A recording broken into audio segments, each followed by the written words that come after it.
In recent years, Classic Sonic has become something of a mainstay in the Sonic franchise.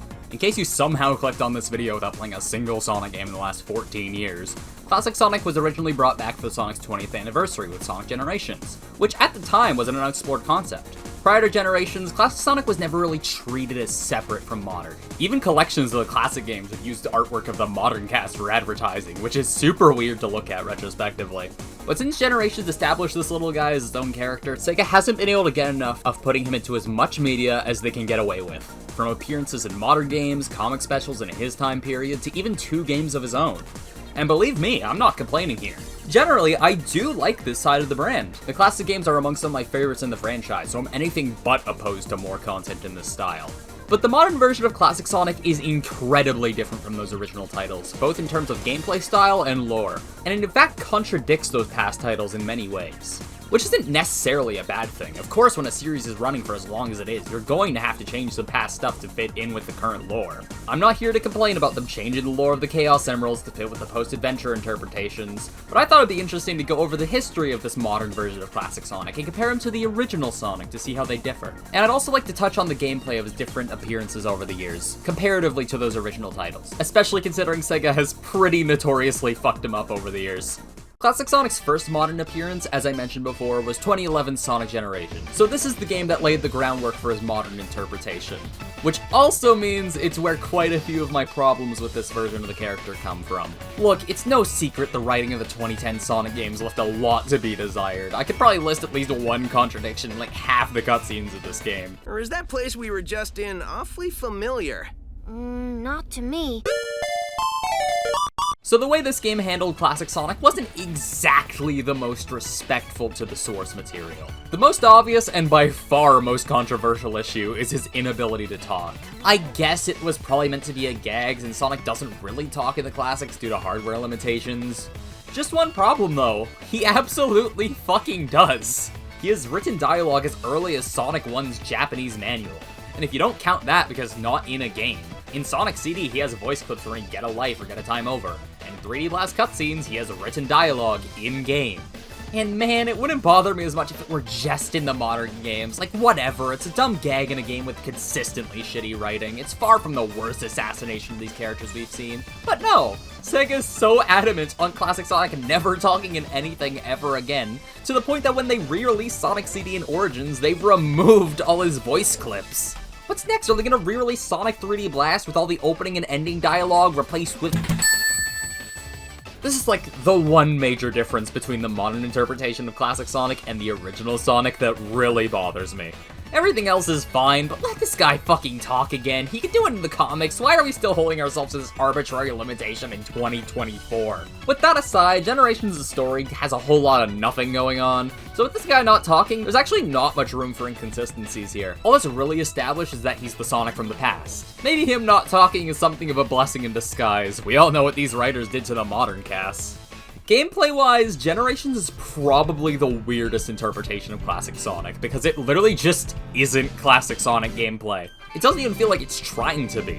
Moveset-wise, it's exactly what you'd expect, spin, dash, and roll, but it controls absolutely nothing like the classic titles, which I'm not saying is a bad thing, but it's kinda weird that the game where the whole gimmick is that Classic Sonic is back doesn't play like Classic Sonic at all. The most obvious difference here, and the first thing anyone's gonna notice playing this game, is this batshit insane spin dash, holy shit! But there are other differences that are lesser discussed. Sonic's acceleration feels a bit slower, his jump arc is a little different, reaching max height faster and falling quicker, which makes his jumps feel heavier. Springs kill your forward velocity like they do in the modern titles, whereas the classics maintain your current speed. Bouncing on badniks doesn't let you do insane bounces you usually can. Mid-air down inputs aren't detected, so you can't do the thing where you jump onto a slope and roll or transfer your vertical speed into horizontal speed. Sonic doesn't really run up walls as well as he should, and his rolling acceleration is seemingly slower than his regular running acceleration, which isn't right at all. Sonic may have the same moveset, but it doesn't feel the same to use. 2D Sonic feels a very particular way, so these physics are integral to replicating that classic gameplay style. Of course, that doesn't mean Generations' version of Classic Sonic is bad in a vacuum. It certainly has its own merits, I find his levels pretty fun, but it fails to replicate the feel of the classic Sonic games. And that's not helped by the fact that the level design isn't reminiscent of the classic titles either. They really just feel like modern Sonic levels with classic Sonic thrown in, which I guess that's what most of them are, so that makes a lot of sense. Huh. I'd like to give a shout out to Showin's Classic Sonic Improvement mod, which tackles most of my issues with this version of Classic Sonic and adds a bunch of other things like the peel out, the drop dash, and in my opinion, a superior Classic Sonic model. And it's super customizable too. You like the better physics but don't want the visual changes, or maybe you want to bring back Generations' overpowered spin dash while still keeping all the other physics improvements, you have the option to do just that. It's a super cool mod, and I'll make sure to leave a link to it in the description. Of course, the console version of Generations isn't the only version there is. Generations 3DS is essentially an entirely different game, and it does simultaneously a better and worse job in terms of classic Sonic. Right out the gate, he's certainly a lot more accurate to the classics than console gens. Badnik bouncing seems to work, his acceleration seems about right, the spin dash works how it should, his jump is much closer to the original games. At a glance, it's pretty comparable to the original titles. But damn it, man, they fucked up the roll acceleration really badly. Sonic gains almost no speed when rolling down hills, it feels almost pointless. And the developers made the massive mistake of ripping the classic era levels in this game directly from the original games.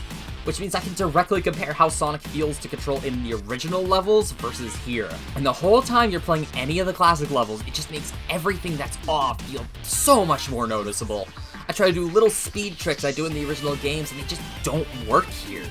It's so much closer to the feel of the original games, but it's just off enough that it makes it feel so much worse to me. And then when you get to the modern era, the level design takes a massive hit. You unlock the homing attack because after Sonic 4, Dims forgot how to design 2D Sonic levels without using the homing attack as a crutch. And the levels are some of the most boring, uninspired things I've played in any 2D Sonic games. Radical Highway in particular feels so mindless. Look how long I'm literally just running straight forward here. Sonic 4 has more engaging level design to this, and that's saying something. At least there's usually something going on. The next game to come out featuring classic Sonic was 2017's Sonic Mania, and there's not nearly as much to talk about this time. In terms of gameplay, Mania used the same engine as the mobile remasters of Sonic 1, 2, and CD, and that engine feels nearly identical to the Genesis titles. The only major change here is the addition of the drop dash, which has been in basically every Sonic game it's released since, and it's a welcome addition to the moveset that makes playing as Sonic much more fun.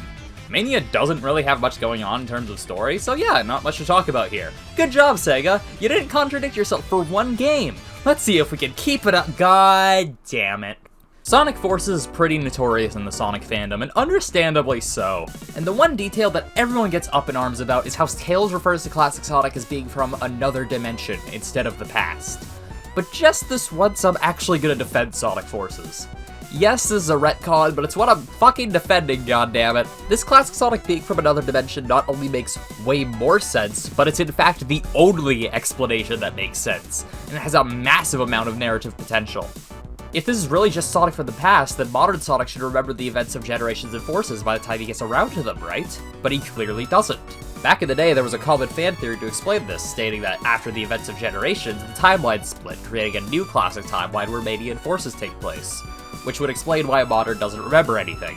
But Sega has since decided to go back on classic Sonic being from another dimension and just make him from the past again, which both doesn't make sense for all the reasons I've mentioned, and is also a huge missed opportunity narratively.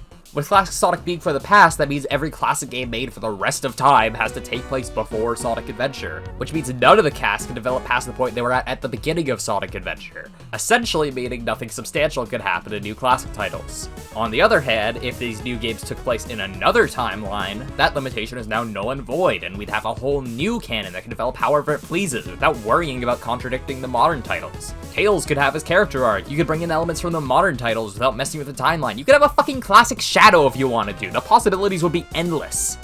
But that's not what happened. Damn. Alright, that's enough ranting about things that didn't happen. Let's talk about the gameplay.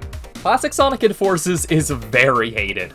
In some ways, I'd say he's slightly more accurate than he was in Generations, but he's significantly worse in so many other ways that it doesn't really matter. For one, he has a hard speed cap when not rolling, so he gains no speed going downhill.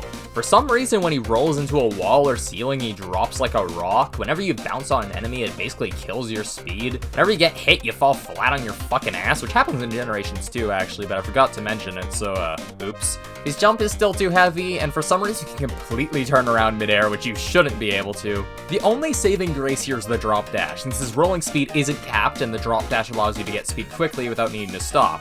I think these levels would be unbearable without it. Funnily enough, even though the physics are completely fucked, I think Classic Sonic is still my favorite part of this game, if only for the fact that he has actual level design you need to play through. If you're good enough at the game and use the drop dash effectively, you can actually get a somewhat satisfying sense of speed here that feels more earned, because you actually need to, like, you know, do shit and not just hold X to barrel through hordes of enemies. I almost wish there were a few more classic levels here. Almost. Fuck the auto-scroller, though. Once again, shoutouts to Showin's Classic Sonic Improvement mod. It alleviates a lot of issues with the physics here. It's slightly less customizable than the Generations version, but it also has a lot of cool additions, including stage intros of slight level design changes, a custom Chaos boss, among other things. It even gets rid of the stupid auto-scroller. It's worth noting that even with this mod, Sonic's not going to feel anything like he did in the classics. This feels to me more like a refinement of what Forces did rather than a recreation of classic Sonic's physics, which totally makes sense. There's only so much you can do when modding a game like this. I don't think accurate classic physics would really work with Forces' style of level design anyways. Still a really cool mod, just make sure you gauge your expectations. The next game featuring classic Sonic is Sonic Origins, and I know what you're thinking. Autumn, Origins is literally just a re-release of the original Sonic titles. How could it possibly contradict those original games in any way? Well, what if I told you Sonic Origins has the most retcons out of any game I'll be talking about today? The biggest contradiction, and the one I alluded to at the start of the video, is how Origins handles the Chaos Emeralds. The way Origins handles things, there's one set of Chaos Emeralds. After the events of Sonic 1, they fly to West Side Island to be reobtained in Sonic 2. In current day Sonic lore, that makes total sense. But let's read an excerpt of the Japanese manual of Sonic Chaos.